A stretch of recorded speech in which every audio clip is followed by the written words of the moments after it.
Rolling. Okay. Hi, this is paulagloria, and this show is called Farther Down the Rabbit Hole because we like to go into topics more deeply. For those of you who've been some of my longtime viewers, you'll realize that one of my most important topics of discussion was nonviolent communication by Dr. Marshall Rosenberg. And when Dr. Rosenberg was talking about his method of communicating with people so that you're not using labels, he used the example of himself growing up during the race riots in Detroit, where he said even his name could incite violence. His name was Rosenberg. And at the time, I thought it was just because it was a Jewish name and people were anti-Semitic. But I do believe that it had something to do with the Rosenberg trial.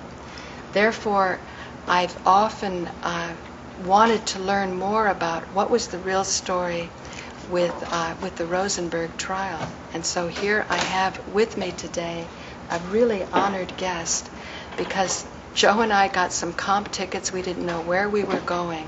And I said, oh my goodness, this is exactly what I wanted to learn about for a long time now, Joan.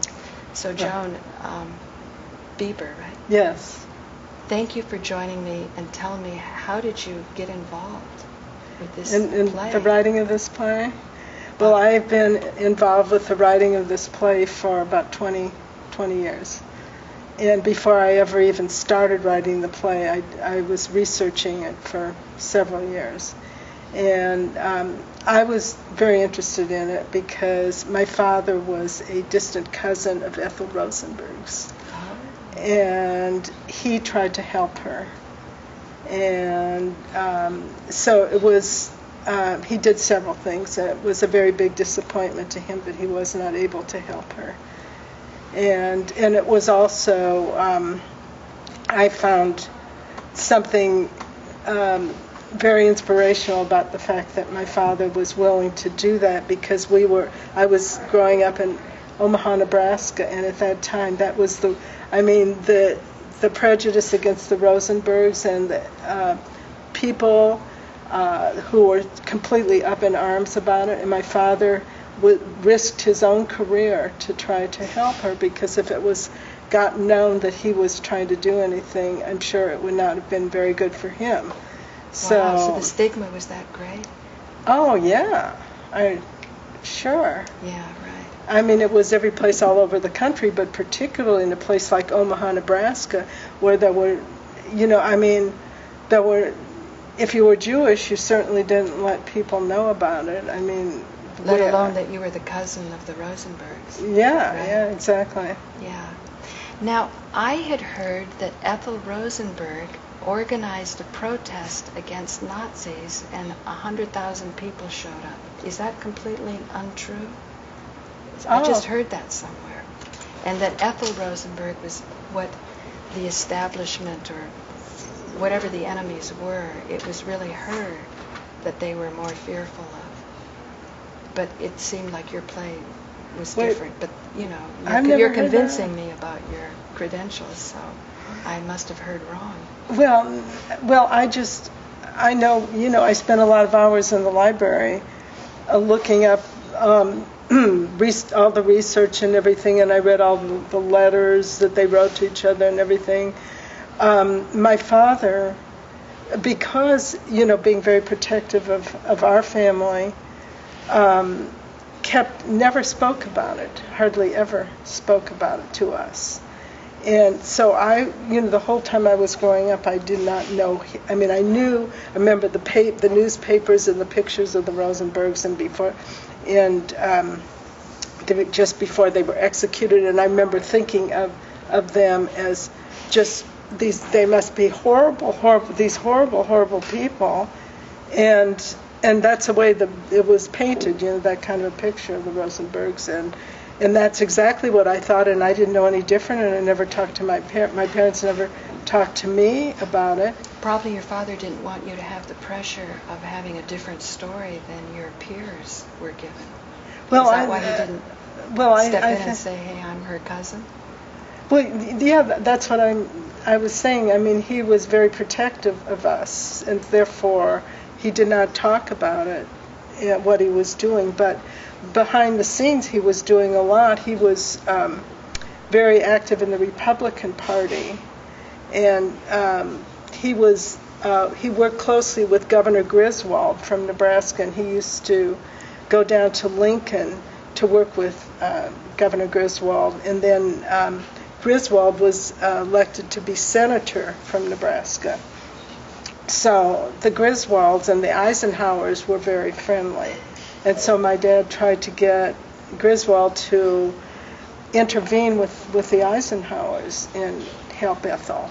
And it was politically such a hot thing that Ike refused to do anything, and he would not. But my understanding is that Mamie Eisenhower wanted at least to save Ethel from execution. Right. You know. Right. Wow. So yeah, and my father did other things. He went to see them in Sing Sing prison. He went to see Ethel before she died, and even just going there to Sing Sing prison was, a risky thing to do. But I remember my brother, who's passed away, but 2.5 years older, was very interested in politics, and he, before he died, he told me a lot of these things that happened, because I didn't certainly hear from my parents. And my dad went to see Ethel before she died in prison, and my dad asked her, "Is there anything I can do for you?" And the one thing she said was, "Tell my sons to change their names." Oh my goodness. So that's what it was like. I mean, when they died, there was nobody that would take these little boys, because the Jewish population was terrified, to be associated, to be labeled as sympathizers for communists and so forth. So, not their family would not take these little boys, and so finally the Mirapool family took them, and they turned out to be wonderful parents for them. My goodness. So they were raised. They did change their name. They were raised as Mirapools, and their name was changed, and all the time, and they still keep them, still keep that name. Why do you think it got to that point? Because they were accused of selling secrets to the Russians, and in truth, the Russians were our allies at that time. So they actually didn't, even if they did sell secrets to the Russians, and even that's questionable, as your play alluded to. But I've talked to people who are, expert on the nuclear issue. And there was another man, a journalist, I think his name was William Rubin. I'm not sure of the first name. But he said that when he started to investigate the trial and get all the paperwork, he was expecting to be having them talking a lot about secrets and cloak and daggers stuff and smuggling. And he said, in truth, it was all about membership of the Communist Party. Reams of these going on. And very little of the trial actually had anything to do with technical information being exchanged. Yeah, well, there was, Russia certainly was our ally during the war, but then I think things changed, the climate of the country changed a lot when Hitler signed a pact with Stalin, and then people began to see that Russia was not our ally, and that's why there was, and at the same time there was another thing going on in the country, is that we were sending our boys into Korea, and so our country needed a scapegoat to cover up the fact that we're sending our boys to die in Korea, and they're looking for somebody to draw attention away from that fact that we're doing it. So I think that the Rosenbergs, who were sort of a nondescript Jewish couple, among many other people, Jewish people, and other not just Jewish, but other people in New York that were sympathizers with communists. Yeah, and so Yeah, I mean, it was, there were a lot of people that were sympathizers with communism. Could they have done anything differently? Like the play was alluding that they could have given up people. What would that have accomplished? Oh, well, they would have had to name other people who. And then what, they would go after them? They would go after them, and they would put them in jail, and that was the choice. So this was more like a police agency trying to look busy, because the fact is that the American Bar is a 501c3 religious organization that goes by a code of ethics and not due process, and the code of ethics is the Communist parties. Isn't that ironical? That all those people represented by attorneys were represented by card-carrying communists? And yet they seem to be making a spectacle of rounding up people. Well, it was all to draw. I mean, McCarthy and Hoover and all of those people were all, this whole, and Roy Cohn, this whole drama was going on, and bringing up people, many people in theater, and bringing them and ruining their lives and so forth. And it was all to draw attention away from what was really going on. Yeah. So, I mean, even for you to get this play pulled off, you said you've been working on it for 20 years. Did you think that 20 years ago you could have done it? That would be, what, around 95, 94, 95? I mean, at that point, I wasn't even a writer. I mean, I started out as a visual artist. I see. So you just started doing research on it? Well, then I started I had raised my children, and I was, I was getting some encouragement as a writer because I wanted to go back to graduate school and get a master's, and I had gotten my undergraduate degree many years earlier, like when I was 21 years old. So I knew that I needed, recommendations from professors, etc. And so I went to UCSD in San Diego, University of California, San Diego, and I took classes with the undergraduate students in what they call the concurrent enrollment program. And I was taking classes and getting grades and getting encouragement from the professors there as a writer. For your idea for the Rosenberg play? Just for me as a writer and as a playwright, and I was then starting to research the Rosenbergs and started to write pieces about that play and other play that I was starting, Why do you think now, after all that stigma that was so strong in the 50s and has lasted, how come now? Because there's still a lot of the same elements. Well, I started last year. It was the 60th anniversary of the execution. But to me, there's a lot of this. I see the same stuff going on today, particularly even worse, that judging people as, black or white, there's no in between, and drawing our country further and further apart. People, I feel, are really, really growing further apart, and I think we need to have something to pull us together. And so I see, with the communication that goes on and with the internet and all of these other things, that it's gotten much, much worse. And so I see a real strong need for that, and I see that it's and other issues that I have when I see the reason I have it taking place in a jail, I mean, in a prison, is because there's tremendous amount of imprisonment of people of color. There's discrimination for people of color, and the thing. We have the highest incarceration rate of any country in the world, and you're right. People of color are targeted the most. Well, and the other reason people have said to me, well, why the Rosenbergs, why the prison, why are you dealing with this other issue about people in prison, black people in prison, people of color in prison. So, because the Rosenbergs were, especially Ethel Rosenberg, was very close to people of color in prison. In fact, those were her best friends. In fact, Lorraine Hansberry, who wrote A Raisin in the Sun, was out there with her. She had just gotten married the night before the Rosenbergs were executed. Wow.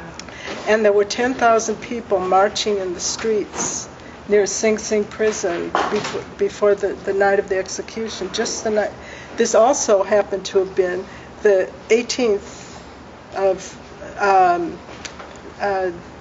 the execution was the 19th, right? Okay, the 19th of June. So the 18th of June was the wedding anniversary of Lorraine Hansberry and her husband, and the Rosenbergs' anniversary. So they had the same anniversary, and that's what Lorraine Hansberry was doing the night on her wedding night. She was out in the street with 10,000 people marching to protest the execution of the Rosenbergs. What is the playwright? And that's why, I'm sorry. So I was going to say, to me that's why, because people have said, why this play? Why this play? This time? Why? Why are you bringing in all this stuff? Just make it simple. Well, it's not it's not, you know, I have to do it in this play. Paula, so they're going to be...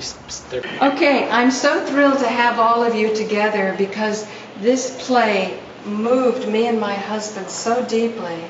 And Joan is the playwright, and I've just had a discussion with her of how she came about writing it. Joan, can you explain how it got into production and then how these incredible actors came about? Oh. You're gonna really stress me out here. like in 2 seconds, I have to explain this. Okay. Well, we did it last year at Walker Space in Tribeca, but it was quite a different play than this time. We didn't have a character of Lorraine in there at all. In fact, Joan of Arc was like the main person that Ethel talked to as her guide. And then I had mixed feelings about that. I thought, well, you know, people were saying that Joan of Arc didn't seem to. She seemed to be more like a conceit in the play and not have a role that much to do. And I thought, well, I'll take her out and put Lorraine in there. And then Lorraine kind of got built up as kind of this every woman person. And so I changed the whole thing. And now Will Pomerantz is the director, and so his take on it was completely different than previous directors. And so I had many new ideas that I wanted to explore in this play. And Tracy fit it to a T, or was it someone else that chose you, Tracy? I don't know. I just got a call.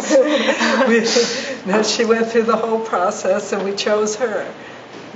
What was it like for you, Tracy, to first be introduced to this idea to depict at one time the most hated woman in America?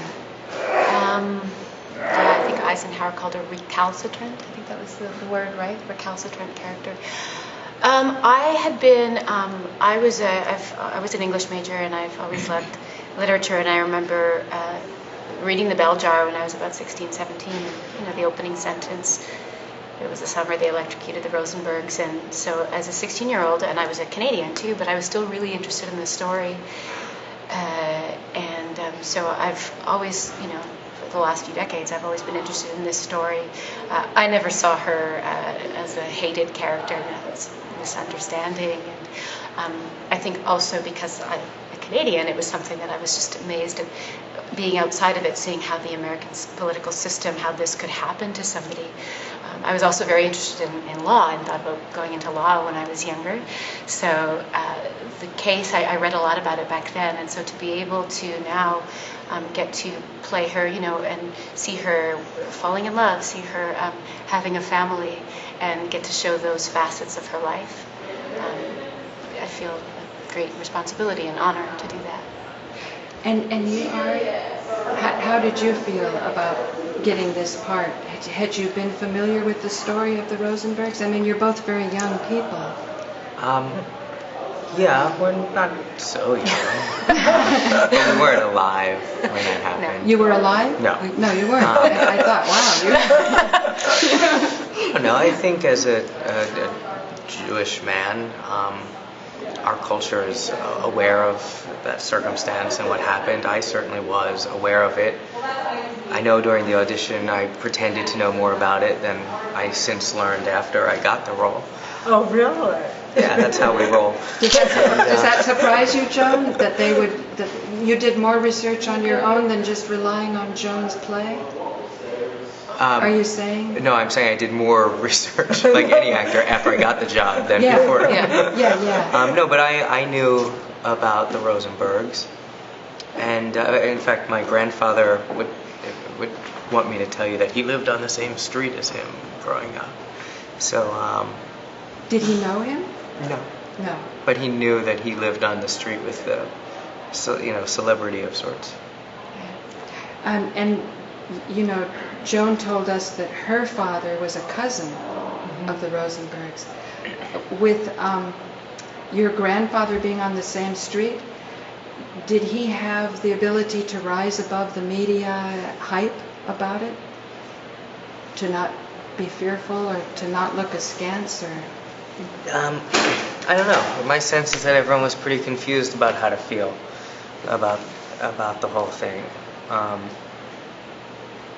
shouldn't say that. There's plenty of people we've talked to. I know you've talked to who are dead set about how they feel about it. But one of the problems with researching this play is it depends whose book you're reading and who you're talking to. Because even to this day, you have vastly different opinions about what happened, and these characters are characterized in two very antithetical ways. So you're saying this play is one interpretation according to your readings? Well, any play, yeah. I mean, it is a lens. Yeah. Right. They still don't know. I mean, I know Joan has strong feelings about this, but there's a lot of question marks that still exist in a lot of people's minds about these characters. Well, I know for myself, somewhere I read, I can't remember where, that the powers that be were really after Ethel because she had organized a protest against the Nazis and 100,000 people showed up. So if after the war a lot of the worst Nazis were coming over, and of course shedding their Nazi label, but still kind of carrying on questionable activities, it might have been somebody who was sharp like Ethel Rosenberg to figure it out. But the way this play depicts it seemed as though in the play you were the one that was more politically active. Your readings and research, I mean, I don't know. Well, look, you just depicted a character that's much different than the character that's depicted in this play. No, I think that would be just the opposite because in the play she was, Julius. She was kind of scolding Julius for saying, don't. I'm not quite sure if I actually put it in the play, but I can tell. No, I know it. That because of the fact that Hitler just signed a pact with Stalin was, and Julius refused to see, that this is not a good thing, that she was kind of chiding Julius about that. So I would think it would be just the opposite, that she would be doing something. I've never heard of that one about the protest or anything like that. Yeah, I know, and I wish I know where I... But the other thing that I was going to say about the play, and that, but it's always, you always look back on something that you do, but I think I did Ethel a disservice in this play by painting such a rosy picture of her. I think it would be very naive to think that she didn't know anything at all that was going on. And not to say that, I don't think that that made her a bad person, but I don't think, I think she's much too savvy not to know something that her husband's doing, but the fact that she wasn't going to do anything about it, I don't think, I'm not criticizing that part about it, but I think she's a more intelligent person than that, not to know what was going on. But she still had this terrible choice to make. It's an interpretation. Whatever it was the play is so moving. You know, it's the playwright, it's the acting. How did you feel, Tracy? Whenever you do this, It's definitely a challenge. I mean, you know, there's something about it, in some way. I mean, the narrative is not linear. I mean, we go back and then we go forward through time. But ultimately, I begin and end the show in a cell. And, you know, there are things like when you're lit from the side, for instance, that for me, like I'm quite sensory, you feel different being lit at the end of the show, for instance. The lights that are up, it's a very different feeling, and it's something that I feel inside of myself. So it's a real challenge, and you know, in any show, that thing of all the research that you do and bringing it to the work and then letting it all go and just living moment to moment and not playing the end of the play, even though Ethel knows because of the chronology that she is perhaps to go to her death, that when I go back in time that perhaps it will be different this time. Maybe I'll find a way out. Maybe there's a solution, a key, and then, you know, there'll be clemency, and I'll get to see my kids. And that's something I've been playing with, just to play the hope and to play, right. You know, and Will, the director, really encouraged Ari and I both in the first half of the play, particularly before anyone is arrested, that we really mind those moments before that to show that this was, and it was, you know, a joyful marriage, a real union, and a meeting of the minds, the spirits, you know, the hearts, that as well. That makes it relevant to everybody then today, that there's hope even in the hopeless? Yeah, I mean, I think that's it, and I think with the show, the way, you know, Will's directed it too, is no one leaves the stage. Everyone is on stage in some shape or form throughout it, and I think there's something about that too, that we are an ensemble, that we are there together, and that they are, you know, in some ways shining light on us, saying we are part of the story as well. The story continues on, whether it be, you know, in someone else's story that's going on today or not. I have to say I was really moved by both of your acting. It brought me to tears, and not much brings me to tears. But excellent play. I was thrilled. Thank you. As Julian, did you feel the same as what Tracy's saying about maybe this time it will be different, or maybe there's a way to find an answer? I'm just saying, so many people have difficult situations in their life right now, trying to figure out the politics, and maybe they're not stars like you are, but you know what Tracy was saying. Maybe this time something will happen. You, Julian, when you were in the part of Julian, you know, the men are always the ones that fix things. You know, do you feel that with more knowledge it could have been different? I don't think that much of what happened to these two characters was in their control after a certain point.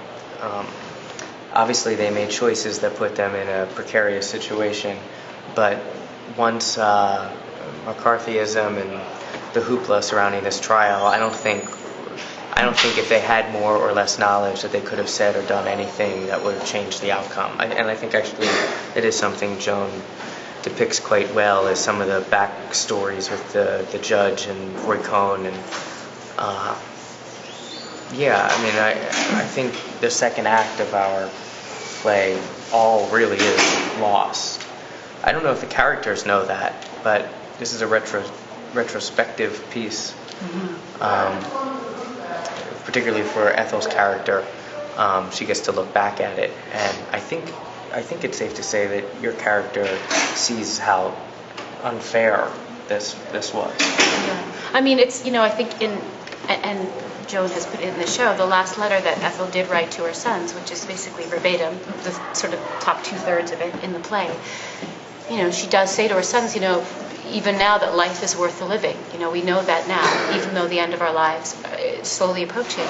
So I think that's a very strong message to me, that even though, you know, those last 2 years, there was a lot going on still throughout that was the message, And it's neither black or white. I mean, this is the message she, as a legacy to give to her children after she, that there is life to be lived still, and that not all hope is not lost. That there is still something to be gained. What would you hope for your children to gain from this? Like, to me, the highest potential is to get rid of hate crimes, to get rid of prejudice, just because of the artistry and what the artist can do to lift people up from the mire of the media. Because John was saying, where she grew up in Omaha, Nebraska, her father would never reveal that he was the cousin of a Rosenberg because of the stigma. Do you think, as a young man, that when you bring up children, that through art such as yours, it will be a better world? Yes, I mean, I do think that.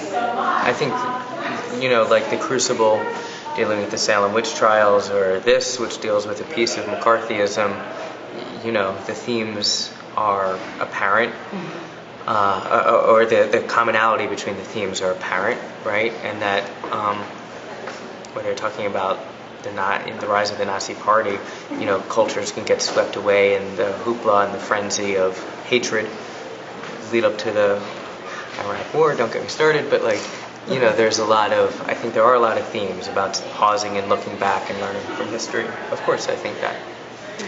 I'm so sorry, we have to wrap it up. On the lead up to the Iraq War, we're going to stop? Can't we? I would love to come back and work with you more. So thank you so much, and I'll get in editing. I just want all my viewers to come rushing down and see this magnificent play. We loved it. We loved it, and it has so much to offer, not only to our country, but to the world. And that would be The nice if acting they was came. great.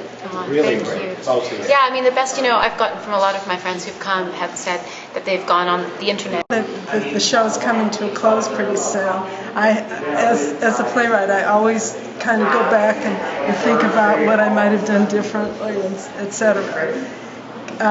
And you had mentioned that you were brought to tears by some. Yeah. What in particular place do you remember where you were brought to? Well, Was it the music? Actually, why don't you sit here, Joe? Because you didn't get a chance at it. all right. Yeah. I know it'll be good. Was it the? I guess I wanted to know. Was it the singing of? Well, no. I related to it so heavily because I was arrested for marijuana, and I had children, and I had a wife, and when I was in jail, they were out. There was no one to take care of them. So a lot of the jail stuff and them caring about their children, I related to that quite heavily. Because, it was quite an emotional thing for me. And I could relate to Ethel and Julius and what they were going through in relation to their family. It's tough. Does that surprise you, Joe?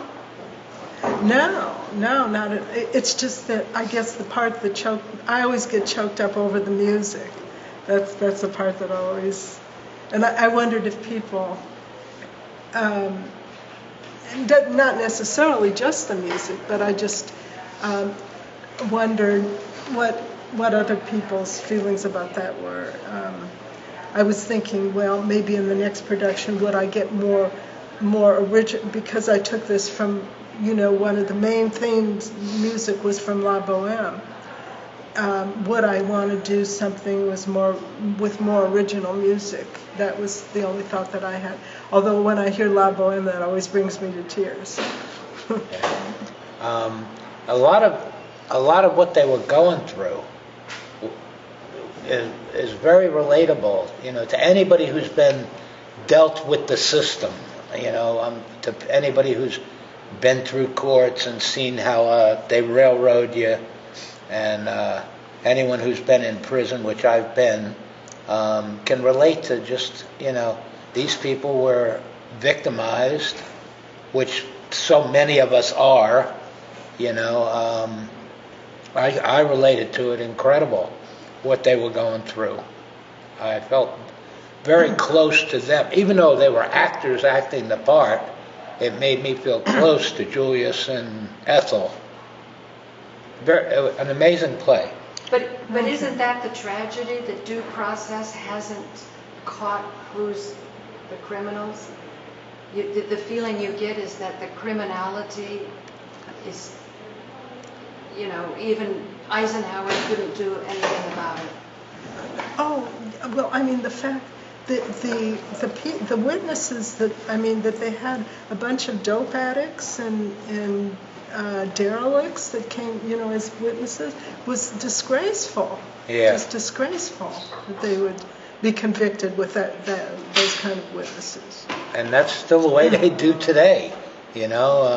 Our legal system is so corrupt, and just that it was then and it still is now.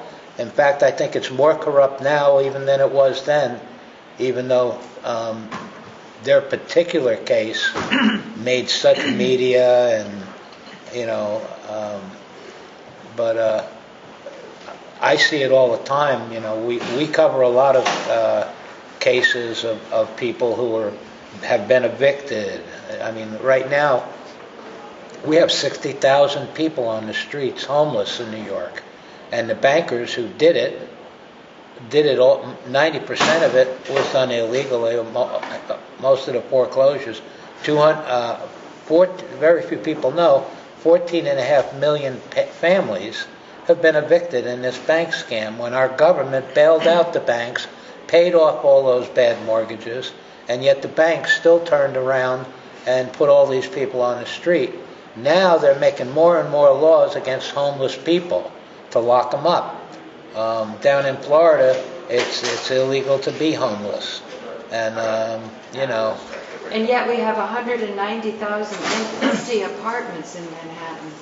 So you would imagine a personality like Ethel Rosenberg, maybe somewhere in between how you depicted her in the play and what I read, who knows where I read it, that she organized for 100,000 people to protest Nazis. Yeah, I think that information's inaccurate, but...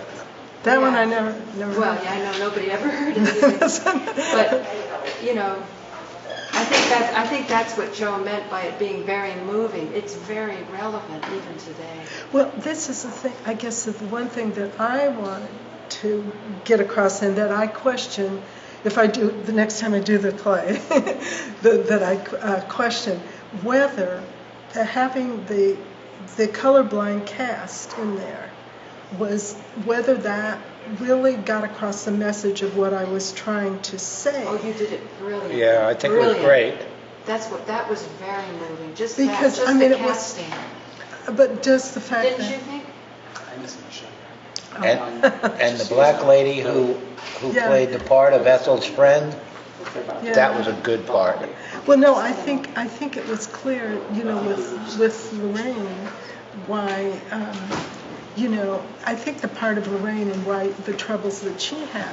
But I think that, I guess what I felt it was with the black, the colorblind casting, is that to me, when I think that I would do in the next play, I would make it more clear to the audience what it is, those people of color, how they felt. They didn't come out as individuals, or we heard Lorraine, as this every woman so far, but the people and why the colorblind casting, I think that part could have been made more clear. Is what I was trying to say is you realize you execute all these colored, all of these black people and people of color, they get executed, they have no chance what's there Right. behind, and it's horrendous compared. I mean, you had your issue with but when you consider a person of color doesn't have a chance. No,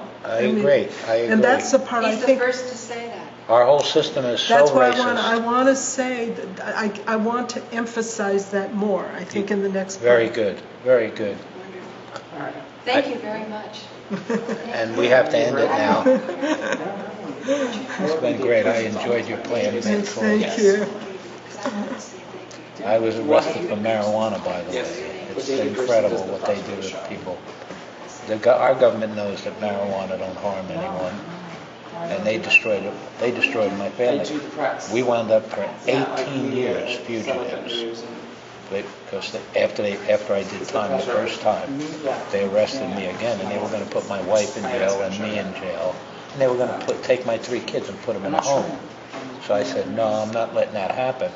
So we came to New York, and I got false ID, and we lived for 18 years as fugitives, being afraid that at any time they could take away and arrest me and my wife and take the kids, you know. And then when you're talking about dope addicts and so on, you find out they're not all that stigma either. They're human beings also. Yeah. You know, just what you were saying, people of color. Well, When what you actually is go it? in there, you just see everybody is... Okay, are you done? Yeah.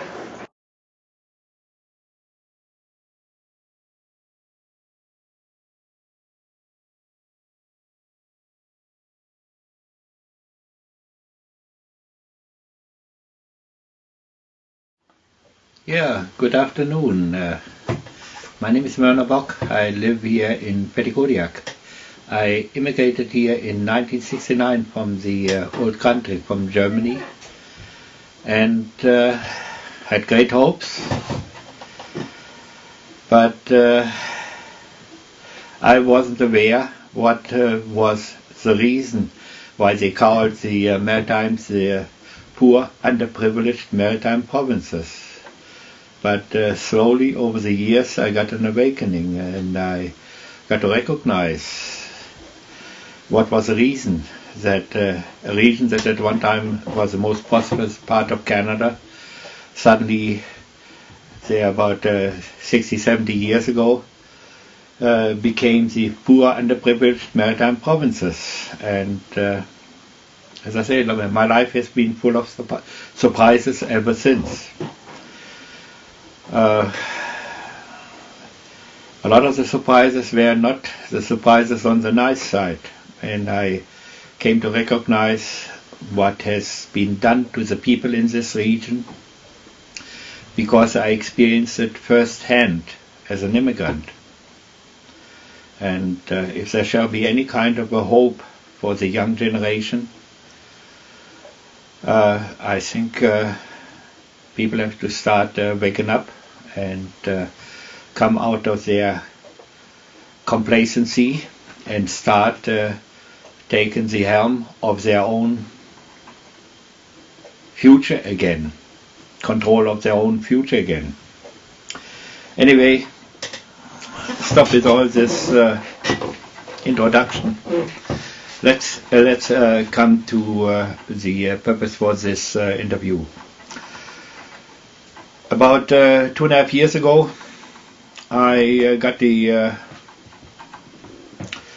an order to appear in court, and the accusation was that I did not provide my animals, in this case beef cattle, cows and calves, with sufficient food, with sufficient water, and with sufficient medical attention. I have collected over the years enough evidence to rebut this all, but this is the last futile attempt by a corrupt government and its agencies here to finally get me out of the picture. When nothing else works anymore, Werner has been too persistent for such a long time, so they figure this is one way how we finally get him out of there. And I recognized over the years that the same dirty tricks have been pulled off on many of the Maritimers here. And they have been victimized by what I'm calling here maritime mafia, where some of the most hideous crimes have been committed on people, on their possessions. They have committed murders, they have committed anything you can think of, and even more than you can't even, a normal human being can't even think of. But I guess we can come close to the last days, and we better start waking up. As I say, my trouble started up in 1975 when suddenly some of my animals died with symptoms of poisoning. It was covered up by the local veterinarian, and then by the provincial veterinarian, and by the Royal Canadian Mounted Police. And in order to get me to shut up, because I approached the thing in an unconventional way, fought the battle in an unconventional way, I was being approached by the Royal Canadian Mounted Police, by two high-ranking officers. What do you think how it would make us look when you find all those things out and we don't? I answered them, I understand your image is already pretty scratched anyway, and in order to maintain law and order, the image of the authorities has to be maintained. And I had full confidence that the Royal Canadian Mounted Police would do the right thing. But after 38 years being on the firing line and being at the receiving end of some of the most hideous hate crimes, I came to the conclusion this Royal Canadian Mounted Police, they are not all what they are cracked up to be. They've covered up so many crimes in this country, and what I found out, a lot of those crimes I didn't even have a clue about. And they are true to their history. They keep covering it up, going on musical rights, and pretending to the rest of the world that they are the super cops and that they are the last remaining guardians of freedom and justice in the world. People wake up. As I say, I made in 2011, I made a documentary, Farmer's Ordeal. It has been since then on the internet, and the world is paying attention. And plus my earlier documentation, they're being picked up in other YouTube sites. And one of them is Monarch Project, Torture of Innocent Men, Women, Children, and Animals. Moment. Can you wait for a moment? Yeah. I think I'm getting too far out. Mm-hmm. So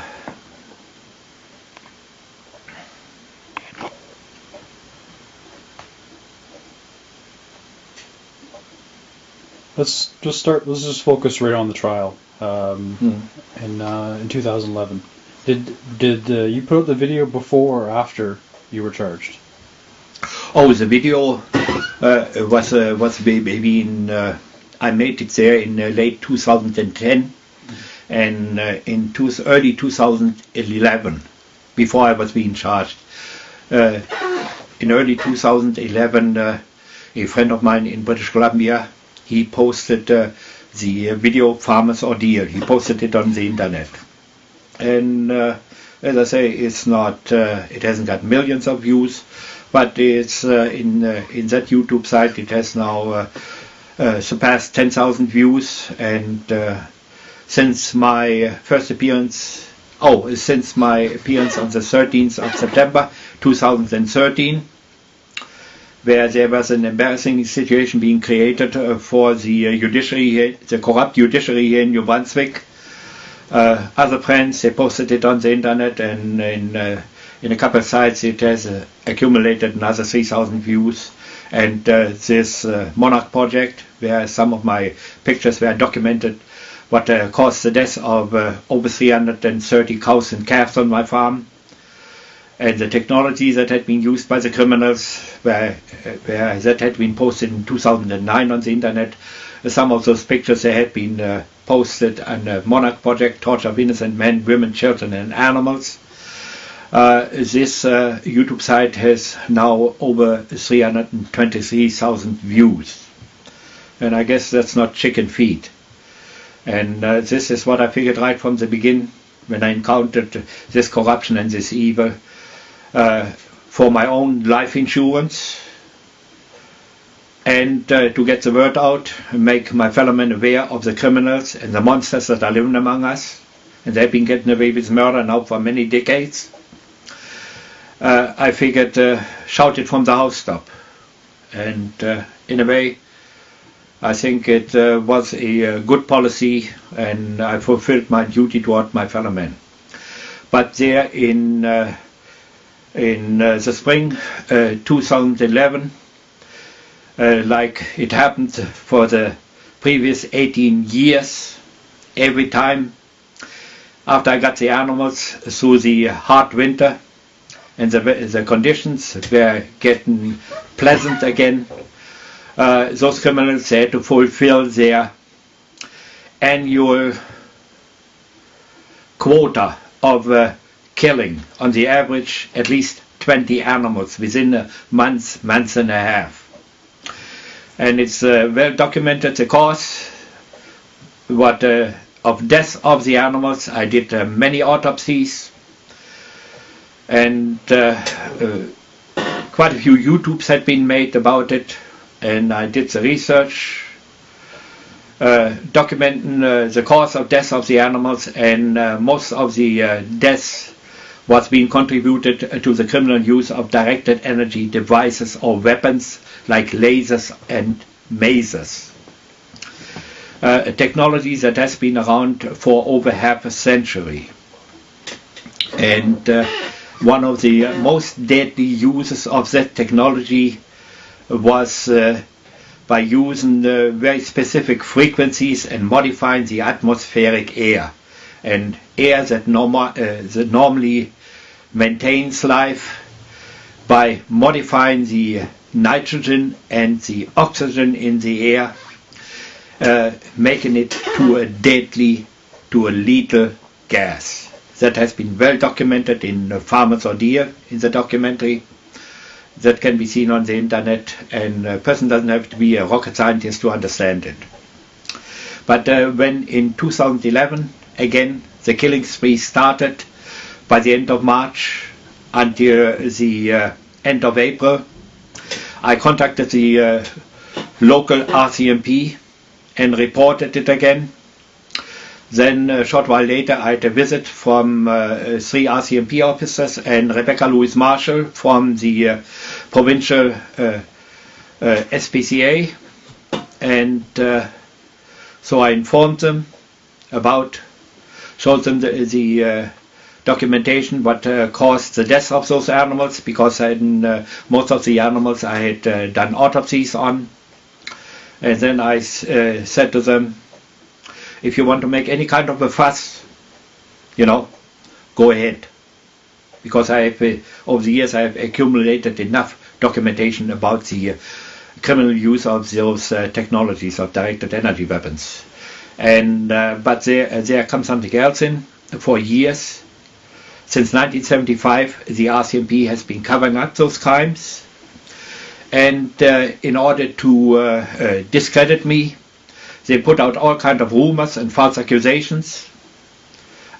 Upon false accusations, I was being put twice in the loony bin in 1975 and 76, and they have not stopped with it ever since, because the Royal Canadian Mounted Police got a lot of skeletons in the closet and a lot of crimes where I have the evidence what they've been covering up. It's not just only about death of animals, but it concerns the environmental Watergate, what has caused the demise of agriculture in this province of New Brunswick over the last 60, 70 years, where the successive provincial governments and their experts were complacent in and accomplices in those crimes, environmental crimes and those crimes to the animals. But it was not just only limited to the animals. The same technology has been used to put many of my neighbors into an early grave, or cause them lifelong health problems like heart attacks, lung cancer, and anything you name it. It's well documented in Farmers or Deer. But I did not expect that the provincial government and the Department of Justice and the RCMP would be so brazen of making up lies that I did not feed my animals, did not provide them with adequate water, and did not provide them with medical veterinary care since 2009. All those accusations had been proven in court. For my first court appearance on the 11th of June in 2012, there was supposed to be a full day trial on short notice, a week before the trial, I got the notice that the full day trial had been changed into a hearing if I can subpoena witnesses. I had, in sufficient time before the trial, I subpoenaed 3 RCMP officers, or members of the RCMP, 3 veterinarians, and the inspector from the SPCA. With the excuse that I did not use the right subpoena forms. Judge Jolene Richard, who happened to be the wife of Dominique Lebon, the local Liberal candidate, my witnesses were disallowed, only the witnesses that coincided with the witnesses of the Crown. They were veterinarian Dr. Charles Mallet, SPCA inspector, provincial SPCA inspector Rebecca Louise Marshall, and RCMP, member of the RCMP Tremblay, officer or member of the RCMP Tremblay. They were only allowed as witnesses, and my witnesses were being basically thrown out. I suppose they had used the wrong form. When I filed the subpoena, I asked the lady at the office if everything was all right. I was being reassured that everything was all right. And Judge Jolene Richard, she referred to a subpoena form, I think number 3. Later on, when I came back out of the courtroom, I went right to the judge's office and I requested subpoena form number 3. And I was being told we don't have that form. So I think it's high time that the court in Moncton, provincial court, that they get their act together. You know, driving people into court and they don't have the form, they don't have their whole act straightened out. You know, one should think a court complex that costs at least $70 million. You know, where ultimately the taxpayers have to pay for, that they should have those glitches by now. You know, that they should have them ironed out. But anyway, that was Judge Jolene Richard, and then she decided the next court appearance would be on the, I think it was the 25th of September, 2012. And what a surprise, I wasn't dealing with the same judge anymore. Suddenly